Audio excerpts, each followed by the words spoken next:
Hello the students, कैसे हैं आप सब लोग। मैं मोइन पठान एक बार फिर से आप सब लोगों के सामने। और आज हम लोग करने वाले हैं क्या। आज हम लोग करने वाले हैं हमारा एक और नया चैप्टर स्टार्ट। और इस चैप्टर का नाम है क्या, the era of one party dominance. कौन सी होने वाली है ये एक पार्टी, उसके बारे में हम लोग देखेंगे आज। आज हम लोग देखने वाले हैं इसका इंट्रोडक्टरी पार्ट, देखेंगे चैप्टर में क्या क्या चीजें आने वाली है और कितना इंटरेस्टिंग रहने वाला है ये चैप्टर। इस चैप्टर में हम लोग पढ़ने वाले हैं कांग्रेस के बारे में और हम लोग देखेंगे कि कांग्रेस इंडिपेंडेंस के बाद कितनी ज्यादा मजबूत थी।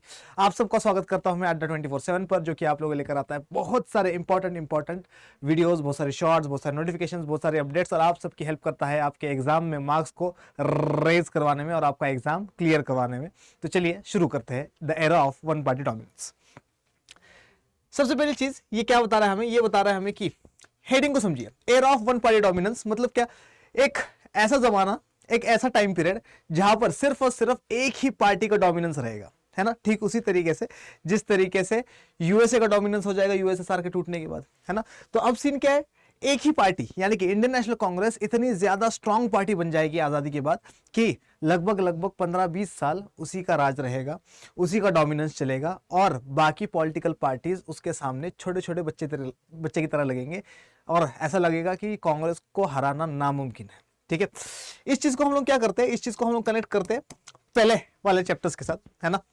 पहला चैप्टर हम लोगों ने कौन सा पढ़ा था, चैलेंजेस ऑफ नेशन बिल्डिंग। और चैलेंजेस ऑफ नेशन बिल्डिंग में हमने देखा था कि हमारे पास 3 बड़े बड़े चैलेंजेस थे। ठीक है, उसमें से एक चैलेंज था कि हम लोगों को डेमोक्रेसी को इंप्लीमेंट भी करना है, चैलेंजेस ऑफ एस्टेब्लिशिंग डेमोक्रेसी, जिसमें हम लोगों ने पढ़ा था कि हमारे पास कॉन्स्टिट्यूशन तो बन चुका था लेकिन हम लोगों को ऐसी इफेक्टिव पॉलिसीज लानी पड़ेगी जिसे हम लोग इंप्लीमेंट कर सके और डेमोक्रेसी को प्रैक्टिस में ला सके। क्योंकि अगर डेमोक्रेसी को प्रैक्टिस में नहीं ला पाते हम लोग, इसका मतलब क्या है, इसका मतलब ये है कि हम डेमोक्रेसी के चैलेंज को फुलफिल नहीं कर पाएंगे और इंडिया आगे चलकर डेमोक्रेसी को भूल जाएगा, है ना। एटोक्रेटिक गवर्नमेंट, अथॉरिटेरियन गवर्नमेंट बनने के चांसेस हो जाएंगे। ठीक है, thus electoral competition among political parties began immediately after independence. In this chapter we will study whole nature of electoral politics in the first decade. अब ये क्या बोल रहा है, इलेक्टोरल कंपटीशन जो है लगातार बढ़ता चला गया। इलेक्टोरल कंपटीशन का मतलब क्या है, इंडिया आजाद हो गया, कॉन्स्टिट्यूशन बन गया, 1950 आ गया, 26 जनवरी 1950 को हम लोगों ने अपना रिपब्लिक डे मनाया, कॉन्स्टिट्यूशन फोर्स में आ गया और अब होने वाले हैं सबसे पहले जनरल इलेक्शंस। इंडिया के सबसे पहले इलेक्शंस होने वाले हैं ऑल इंडिया लेवल पर भी और हर एक स्टेट में भी। ठीक है, लेकिन इन जनरल इलेक्शंस के लिए हम लोगों को अलग अलग पॉलिटिकल पार्टीज चाहिए, है ना। तो इस टाइम पीरियड में कौन सी पॉलिटिकल पार्टीज थी, इस टाइम पीरियड में इंडियन नेशनल कांग्रेस तो है ही, इसके साथ साथ क्या इसके अपोजिशन में भी कोई पार्टीज है, बिल्कुल अपोजिशन में बहुत सारी पार्टीज है इसके, है ना। हमारे पास सोशलिस्ट पार्टी होगी, हमारे पास कम्युनिस्ट पार्टी होगी, हमारे पास स्वतंत्र पार्टी होगी, 1959 के आसपास आ जाएगी स्वतंत्र पार्टी भी। हमारे पास और कौन सी पार्टीज होगी, भारतीय जनसंघ होगी, जो क्या करेगी, कंपटीशन देने की कोशिश करेगी इंडियन नेशनल कांग्रेस को। लेकिन इंडियन नेशनल कांग्रेस को फर्क ही नहीं पड़ेगा इनके प्रेजेंस से। क्यों? क्योंकि हम लोग पढ़ रहे हैं era of one party dominance, Congress के जमाने के बारे में पढ़ रहे हैं कि कांग्रेस कितनी ज्यादा स्ट्रांग थी इंडिपेंडेंस से बाद से लेकर लगभग 1967-69 तक। ठीक है, और इस चैप्टर में हम लोगों को यही पढ़ना है। लेकिन ऐसा नहीं था कि इलेक्शंस में उस टाइम पीरियड में कंपटीशन नहीं था, इलेक्शंस में कंपटीशन है ना। तो ये गलतफहमी अगर आप लोगों के दिमाग में है कि सर इलेक्शन में शायद कंपटीशन नहीं होगा, इस वजह से कांग्रेस के बड़े बड़े लीडर्स जीते थे, तो ऐसा नहीं था। ठीक है, हर जगह इलेक्टोरल कंपटीशन अपने को देखने को मिलता है इंडिपेंडेंस के जस्ट बाद से। ठीक है, आइए आगे चलते हैं, देखिए क्या बता रहा है। This famous sketch by Shankar appeared on the cover of his collection don't spare me Shankar. ठीक है, तो ये हमारे पास जवाहरलाल नेहरू है और जवाहरलाल नेहरू को ही खींच रहे हैं। ठीक है, अब इसका क्या मतलब है, जवाहरलाल नेहरू क्यों खींच रहे हैं, तो इसके 2 मतलब निकाले जा सकते हैं। पहला मतलब तो ये है कि अच्छा, ये जो वर्ड है डोंट स्पेयर मी शंकर, ये शंकर एक कार्टूनिस्ट थे, है ना।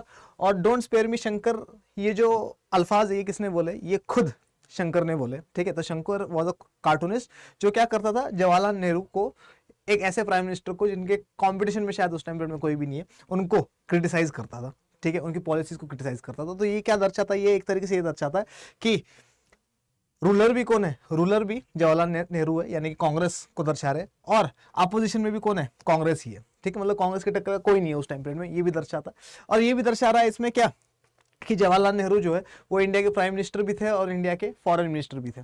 ठीक है, तो दोनों काम वो करते थे, वो भी दर्शाता है। तो शंकर जो है, तो उन्होंने एक सीरीज ऑफ कार्टून्स निकालने स्टार्ट करे थे, कलेक्शन ऑफ कार्टून्स उन्होंने बनाए थे फॉर जवाहरलाल नेहरू, ठीक है। तो जवाहरलाल नेहरू खुद ही कहा था इनको, मतलब जवाहरलाल नेहरू को पता है कि वो बंदा क्रिटिसाइज कर रहा है लेकिन उसकी रिस्पेक्ट भी करते हैं because he is politically active, ठीक है। तो जवाहरलाल नेहरू क्या कहते थे उसको, जवाहरलाल नेहरू कहते थे डोंट स्पेयर मी शंकर, कि शंकर अगर मैं गलती करूं तो मुझे बताना कि मैंने क्या गलती करी है, ठीक है। तो उस टाइम पीरियड के पॉलिटिकल लीडर्स किस तरीके के थे, उनका दर्जा कितना बुलंद था, उसके बारे में हम लोगों को पता चल रहा है इससे, ठीक है। The original sketch was drawn in the context of India China policy, तो इंडिया की जो चाइना पॉलिसी है उसके कंटेक्स्ट में इस फोटो को या इस कार्टून को बनाया गया था। But this cartoon captures the dual role of the Congress during the era of one party dominance. लेकिन ये क्या दिखा रहा है, डुअल रोल ऑफ कांग्रेस दिखा रहा है। डुअल रोल ऑफ कांग्रेस का मतलब क्या, ये कार्टून हमें शो कर रहा है कि कांग्रेस ही रूलिंग पार्टी है और कांग्रेस ही एक तरीके से अपोजिशन है, ठीक है। क्योंकि कांग्रेस के टक्कर का इस टाइम पीरियड में कोई भी बंदा नहीं है ना। और बीजेपी बनी नहीं है, बीजेपी बनेगी कब, 1980 में, है ना। अभी बीजेपी का पेरेंट ऑर्गेनाइजेशन है या पेरेंट पॉलिटिकल पार्टी है जिसका नाम है भारतीय जनसंघ, लेकिन भारतीय जनसंघ इतनी स्ट्रांग नहीं है अभी, ठीक है। ये धीरे धीरे करते हुए स्ट्रांग बनेगी, खत्म हो जाएगी, फिर भारतीय जनता पार्टी 1984 के बाद उसका राइज होगा, लेकिन उसके बारे में अपन बाद में देखेंगे। अभी के लिए हम लोग बात कर रहे हैं किसका, इंडियन नेशनल कांग्रेस का, ठीक है।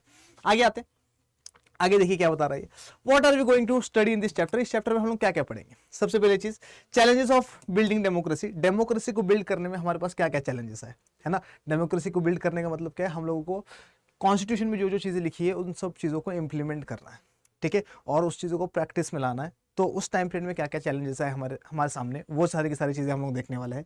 Congress dominance in the first 3 general elections. पहले के 3 जनरल इलेक्शंस देखेंगे हम लोग देखेंगे general elections of 1951-52, general elections of 1957 और जनरल इलेक्शंस ऑफ 1961 देखेंगे, और देखेंगे कि तीनों में जीतेगी तो कांग्रेस, लेकिन कांग्रेस की कितनी बड़ी जीत होगी वो हम लोग इसमें क्या करने वाले हैं, देखने वाले हैं बड़ी ही अच्छी तरीके से। नेक्स्ट क्या बोल रहा है, नेचर ऑफ कांग्रेस डोमिनेंस। ये बोल रहा है कि ठीक है चलो, कांग्रेस पार्टी बहुत बड़ी पार्टी थी, कांग्रेस जीत रही थी, लेकिन कांग्रेस के जीतने के पीछे डिक्टेटरशिप तो नहीं है।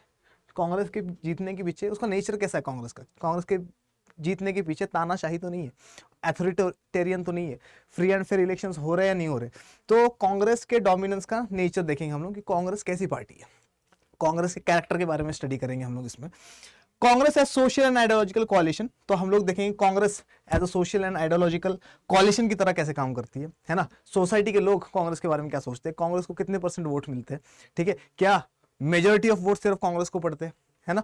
या फिर हम लोग देखेंगे इसके आइडियोलॉजिकल कोalition के बारे में, क्या कांग्रेस राइट विंग पार्टी है, क्या कांग्रेस लेफ्ट विंग पार्टी है, क्या कांग्रेस कम्युनिस्ट पार्टी है, सोशलिस्ट पार्टी, किस आइडियोलॉजी पे चलती है, या कांग्रेस सेंट्रिस्ट पार्टी है, एक ऐसी पार्टी जो अम्ब्रेला की तरह है, जो सारे के सारे लोगों को, सारे के सारे आइडियोलॉजीज को इकट्ठा लेके चलती है। ये सारी की सारी चीजें हम लोग इस वाले चैप्टर में देखने वाले हैं। Tolerance and management of factions, ठीक है। तो फैक्शंस क्या होते हैं, फैक्शंस होते हैं ग्रुप विद इन ग्रुप, है ना। मतलब क्या था, कांग्रेस एक बहुत बड़ी पार्टी थी और कांग्रेस के अंदर बहुत सारे छोटे छोटे फैक्शंस थे। राइट विंगर्स भी थे, लेफ्ट विंगर्स भी थे, सेंट्रिस्ट भी थे, कम्युनिस्ट भी थे, सोशलिस्ट भी थे, हिंदूज भी थे, मुस्लिम्स भी थे, सिख भी थे, ईसाई भी थे, पारसीज भी थे, जैन्स भी थे। तो कांग्रेस जो है बहुत बड़ा ऑर्गेनाइजेशन था और उसके अंदर क्या थे, छोटे छोटे ग्रुप्स बने हुए थे। तो कांग्रेस उन सारे के सारे ग्रुप्स को कैसे टॉलरेट करती थी, उनके विशेष को कैसे पूरा करती थी, और कैसे इन सारे के सारे अलग अलग व्यूज वाले, अलग अलग आइडियोलॉजीज वाले लोगों को इकट्ठा रखती थी एक ही साथ, एक ही ग्रुप में। वो चीज हम लोगों को इस वाले चैप्टर में पढ़ने को मिलेगी, ठीक है। और देखिए क्या पता लगेगा हमें, इमर्जेंस ऑफ अपोजिशन पार्टीज। तो अपोजिशन पार्टीज के बारे में देखेंगे हम लोग। कौन सी अपोजिशन पार्टीज, हम लोग देखेंगे सोशलिस्ट पार्टी के बारे में, ठीक है। इसी पार्टी को आज हम लोग समाजवादी पार्टी के नाम से जानते हैं। हाँ वही, कौन सी, अखिलेश यादव और मुलायम सिंह यादव वाली पार्टी है ना। कम्युनिस्ट पार्टी ऑफ इंडिया के बारे में देखेंगे, CPI के बारे में देखेंगे हम लोग। भारतीय जनसंघ के बारे में देखेंगे, भारतीय जनसंघ ये टूट जाएगी, खत्म हो जाएगी, जनता पार्टी बनेगी, टूट जाएगी, खत्म हो जाएगी, फिर भारतीय जनता पार्टी बनेगी 1980 के बाद, है ना। स्वतंत्र पार्टी के बारे में देखेंगे, है ना, किसने बनाया था, फाउंडर कौन था, एक्सेट्रा एक्सेट्रा, वो सारी चीजें देखेंगे। और फिर इंपॉर्टेंट लीडर्स देखेंगे हम लोग कि कौन से लीडर्स है जो क्या करते हैं, इंडिया के इंडिपेंडेंस के बाद जो इमर्ज हो रहे थे, अपोजिशन पार्टीज वाले भी और इंडियन नेशनल कांग्रेस वाले भी, उन सब के बारे में हम लोग इस चैप्टर में देखने वाले हैं। आशा करता हूँ कि ये वाला वीडियो आप लोगों को बहुत बहुत बहुत बहुत बहुत पसंद आया होगा। पसंद आया है तो इसको लाइक करिए, शेयर करिए, अपने दोस्तों को दिखाइए, मुझे दिखाइए बहुत बहुत बहुत सारा प्यार। और ऐसे ही इंपॉर्टेंट वीडियोज़ लेकर मैं मोइन पठान आप लोगों के सामने रोज़ बरोज़ आता रहूँगा। तब तक के लिए मोइन पठान आप सबसे कहता है जय हिंद।